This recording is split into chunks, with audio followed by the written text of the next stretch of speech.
Now, the trouble is, when you're someone who's highly neurotic, a problem is going to feel like a big problem. And when you've got 3 or 4 problems happening at the same time, life is going to feel like a complete disaster. And it is annoying to some degree or difficult to deal with when you try and communicate this with other people. Because other people will say, oh, you think you've got problems. You should see what I've got to deal with. I've got this, I've got that, I've got this, I've got that. Or they'll just think, stop complaining, stop whinging, just get on with it.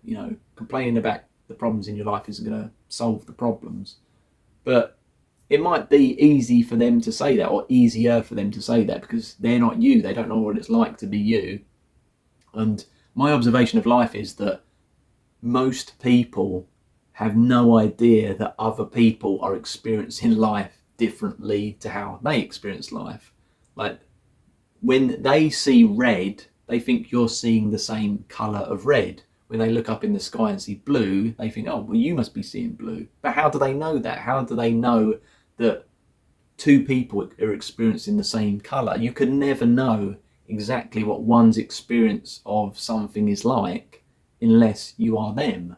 But people just assume, well, we're all human beings, so things must be the same. And I think people will give allowances if there's some physical, visible disability, for example. So, if we're all standing around, but perhaps one person isn't standing around because they're in a wheelchair and they haven't got any legs, then you'll be like, okay, I completely understand. I'm not going to ask you to come with the rest of us to run a marathon or a 10k run or something, because obviously they can see that that is physically impossible. But what happens when things are mentally impossible? What about those things that you can't see? When people are having a problem, you have no idea what that problem means to that person. You don't know how much or how little they're magnifying that problem in their mind. So I'm just going to talk about a few sort of related experiences I've had just recently, just to sort of explain problems and kind of explain how I'm perceiving those problems. Because, like I say, I really do feel almost worried to even voice this out loud, because I feel like if I complain about a problem, people will just think that it's bullshit, that stuff doesn't matter, or it doesn't exist, or it's all in my head, or that I'm a weak person for bringing it up, or I'm wasting my time for talking about it instead of dealing with it, or whatever. But there's something going on here, and there's a part of me at the same time that wants to raise awareness for the fact that if you're someone like myself, highly neurotic, you're in that 90 plus percentile with neuroticism, or 80 percentile, even, it doesn't matter. If you have some worries, to you, they could mean a lot, and you shouldn't shrug those off and feel like a bad person just because you're experiencing hell, because you're experiencing depression and anxiety over something which perhaps the next person wouldn't experience. It's like, well, firstly, you're dealing with the depression and the anxiety, which is not good. But the fact that you feel as though you deserve to be shamed for it, or that other people around you would shame you for, for feeling bad about something, for, magnifying that pain or distress in your mind, it's just a double whammy, really. So this week, I bought a new graphics tablet. So I'm an artist, I do art and design stuff. There's a company, Wacom, they do high-end graphics tablets, and as that's part of my career as a professional, I own a Wacom graphics tablet, and it allows me to basically draw on the screen, do my artwork, stuff like that. I decided I would upgrade it to the next model up for a variety of reasons. Don't need to go into them. Anyway, I couldn't afford the next model up. The next model up was like thousands of pounds or thereabouts. So I had to look for a second-hand version. So I went on eBay, and there were a lot which were around half that price, say £1,000. A few that were a bit less. So anyway, long story short, I managed to get the graphics tablet I wanted. It cost £800, $1,000 or thereabouts to the Americans out there. But the trouble is, it turned up and it wasn't as expected. I'd messaged the seller in advance before bidding on it, before buying it on eBay, just to say, ask, were there any scratches? Was there any damage? Were there any dead pixels? And they're like, no, nothing like that. Anyway, it turns up and the legs that are on the back of this graphics tablet are damaged. They're loose, they're wobbly. And you can hear lots of debris inside the screen itself. You pick it up, you shake it about a little bit, and you can hear like rattling loose screws and bits of plastic. And it became obvious that there was a problem with the legs. The plastic inside the screen had sheared off, and now the screen couldn't be propped up in the way that it meant to be, or at least not without weird cracking sound, and it just wasn't right. And given that, it wasn't worth the 800, and if that was mentioned on the ad, it wouldn't be worth that, and that's why they didn't mention it on the ad. This wasn't something that happened in delivery or in transit. There's obviously some weight or something done to the legs that was put on them that developed this problem. So anyway, I said to the seller, look, we've got a problem here, because I knew that if I was to ever resell this, let's just say that I wanted to upgrade again in a year's time, I wouldn't be able to get the £800 I paid. I might only get £600, 700 tops, but probably not even that. It's hard to say, because Wacom, the brand as a graphics tablet manufacturer, they're the premium top end. There's other brands, Huion and stuff like that, XP, that do lower end tablets. But like when you buy a car, if you buy a Lamborghini and it has a bit of a scratch on it, you can't tolerate that. Whereas if it's a small little Vauxhall Corsa, Ford Fiesta, just a small little Fiat 500 or something, and it's got a bit of a scratch on it, and you've only paid a couple of £1,000 for it, it's like, yeah, well, it is what it is. You can kind of accept it a little bit more. So I wasn't happy to accept it, and I told the seller it's got this problem. I'd found that someone was selling a broken version of this same graphics tablet on eBay for £250, and I thought, okay, well, I could repair it myself by buying the broken one, swapping out the parts of the broken one with my broken one to get one that effectively works the way it should. Obviously, a lot of time would be spent in sort of labour costs, but money-wise, £250, that would sort it out. So I said to the seller, this is the situation. Would you be prepared to give me £250 partial refund? That would allow me to buy one that doesn't have the problem with the loose debris in the screen. Because at that point, I didn't, it seemed to work, but I don't know what sort of damage, rattling around screws would do if they're crashing around next to like bits of delicate circuit board inside the screen or whatever. And they just got back to me and said, no, be reasonable. And I thought I was being reasonable. So I replied, I said, okay, I think I am being reasonable. And I explained that, if I was to repair it myself based on the parts that I can currently buy, and here's the link to where the parts would be, this would cost me £250 to resolve. If I were to send it back to the manufacturer, it would cost a hell of a lot more. And I sent them proof of how much it costs. It's about £900 to repair a screen, to repair the back panel of this thing attached to the legs, possibly £500, the bare minimum. Maybe again £900 to fix it. Anyway, probably more than I paid for it. Who knows? I said, well, I could otherwise leave it as it is and not worry about using the legs, and get a stand or a mount to mount this graphics tablet onto something else, so that the legs aren't even necessary. I said, but given that would affect the resale value of still having a product that wasn't as it should be, I said I'd be willing to negotiate down to 200 as a partial refund. And they were basically like quite rude, really. No apologies at any point for lying to me about the ad. No apologies for wasting my time and me having to now deal with this problem. They basically said, no, you can get a basic stand from this company, and it's £100 or something. And in the end, they offered me a lower amount, and then they expected me to send it back and for me to pay for the shipping, the postage for that. And I wasn't willing to do that. You don't have to do that. If people sell you a faulty item on eBay, it's the seller's responsibility to refund the costs of the postage and to provide the postage label, stuff like that. And they realised that in order to have it sent back to them, it would actually cost more than the £200 in partial refund than it would have been if they got me to send it back. So anyway, they then just gave me the partial refund. No apologies, no let me know, oh, actually, you know what, I think I'll go down that route. I appreciate you've got a problem here.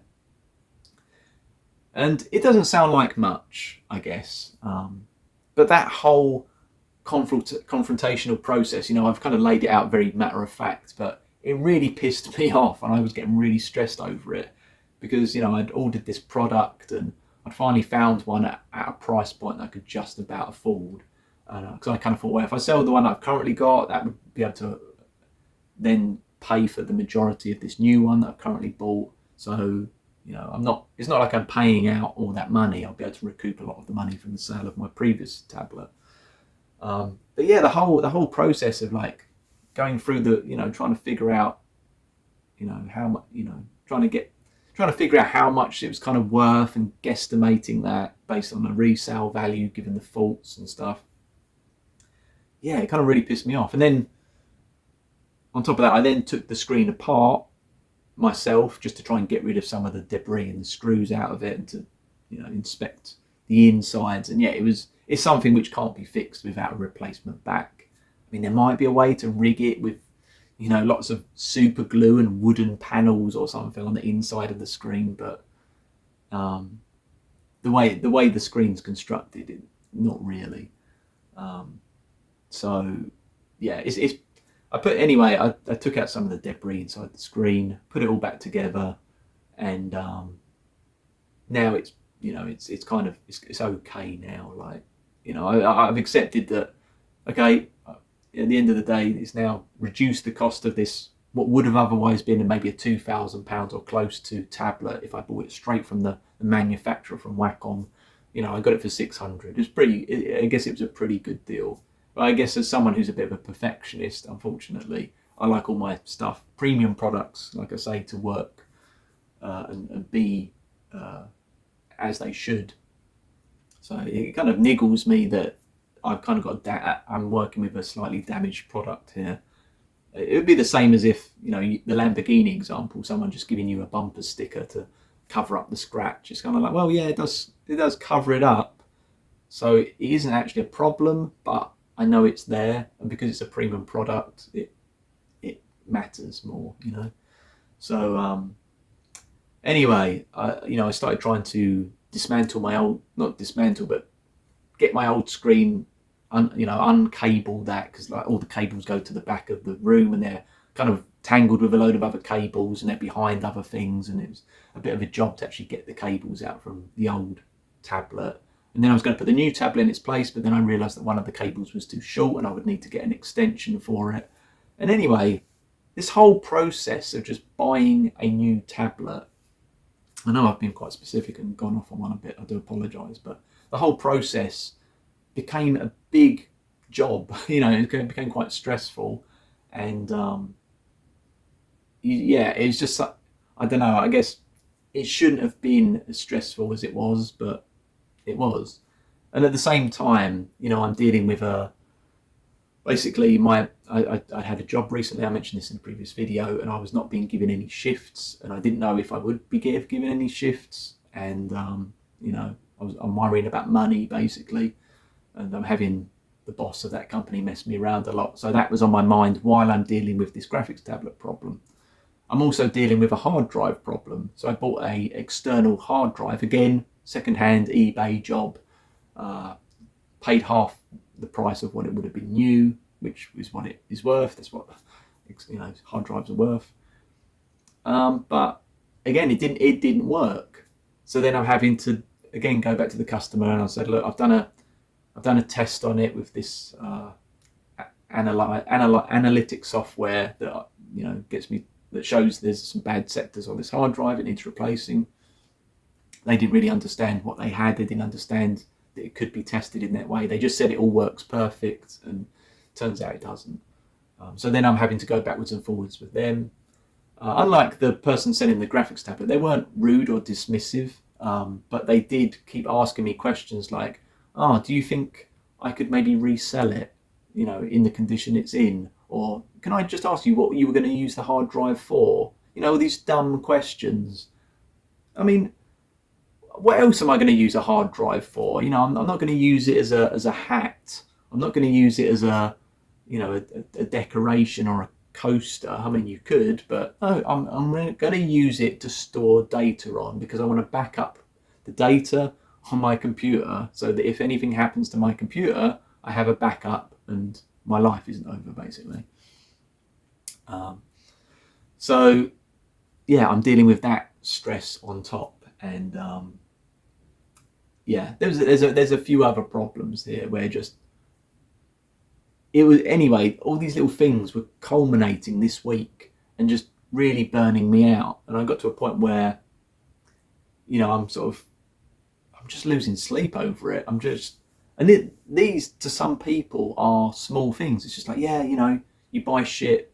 We all know what it's like to buy stuff and it not work and have to deal with the stress of sending it back to the company or whatever.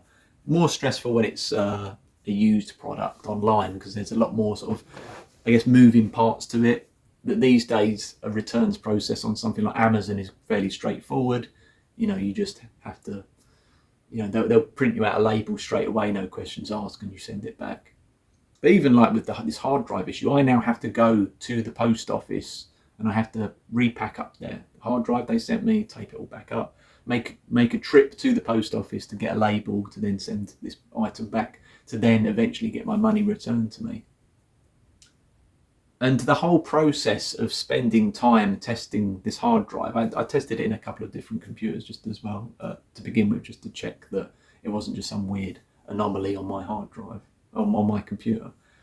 The whole process of, receiving a product, unpacking it, with something like a hard drive, hooking it up to, one or two computers to test, to download software, to analyze the drive, to then take a screenshot of that, to then send that to the seller, as proof that there's a problem with the innards of this drive, to then explain to them what the problem is, to open up a dispute with eBay, to go backwards and forwards when they're asking you dumb questions like what would you use a hard drive for, and then to go to the post office and to pack it up and to send it.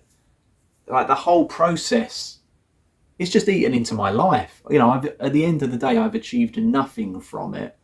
Like, I have nothing to show for any of this. In the graphics tablet example, at the end of the day, good, I have a new graphics tablet to use, albeit with a power cable that's too short, and I now need to buy a new power cable so that it works. So it's still hanging over me. There's loads of there's boxes and tablets and cables strewn over the floor here at the minute. It's just stressing me out a little bit. I like things quite nice and tidy, and there's lots of chaos in this room. But yeah, like you have so many of these little problems in life, and then you just don't achieve anything. Like, my entire week has pretty much been spent trying to resolve a job, getting hours for shifts on a job, and I'm being given no hours because my boss is messing me around, dealing with the problem of getting this graphics tablet, unboxing it, testing it, trying to resolve a problem with it, unplugging the old one, and obviously, like what I said about the hard drive. And in the meantime, right, so far as this idea of sort of moving forward in life and progressing forward and bettering yourself, bettering your life, I haven't really done anything. Eventually everything will be resolved. It'll all be sorted, it'll all be resolved, and life will go on. But it's funny how sometimes just life throws these little shitty things. I mean, I've had far worse things happen in life. Obviously losing jobs that I cared about, or being ripped off and scammed, or breakups or something. This isn't the worst thing that's happened in my life. I'm just saying, for this week as an example, just all these little shit things happened, and you just look back at your life, the week of your life, and you just think, this has just been shit. Like when I'm not dealing with resolving problems or trying to sort things out, I'm trying to sort of basically, I suppose you could say, self-medicate away the stress of having dealt with the problems. Because I look at my bank balance at the end of the week and I'm like, okay, I've basically earned hardly any money all week because of the work situation. And, you know, well, in fact, I've lost money over the fact that I bought this new tablet, but it kind of needed to be done. So now is the time to do it, since there was the opportunity to get that somewhat of a bargain for it. Yeah, anyway, problems happen, you get stressed, and then I'm finding myself doing stuff like when I'm not dealing with a problem, I'm trying to just calm myself down. I'm trying to, if it is like scrolling on the internet or playing a video game or something, it's just some kind of distraction to mitigate just the shit of just dealing with problems this week. And not only dealing with the problems, but knowing that, you're going to have bills to pay next week or the week after, because I've been spending all this time needlessly dealing with other people, problems that were, people selling me just shit that they shouldn't have been. That was time that could have been spent, doing other things, applying for more jobs or trying to work towards bettering my business or something. Anyway, I'm just venting a little bit here to just say that, isn't it shit when there's just so many constant problems and you're not normally allowed to say that these things are stressing you out, that these problems are getting on your nerves? Because if they do, then people will say, well, look at my week. Let me check out what I had to deal with. We had a leak in the downstairs kitchen. The entire floor's being flooded. I'm gonna have to spend, £3,000, $5,000 fixing up the entire kitchen, and there's going to be a lot of disruption there. And then, maybe my wife had a miscarriage. My best friend died.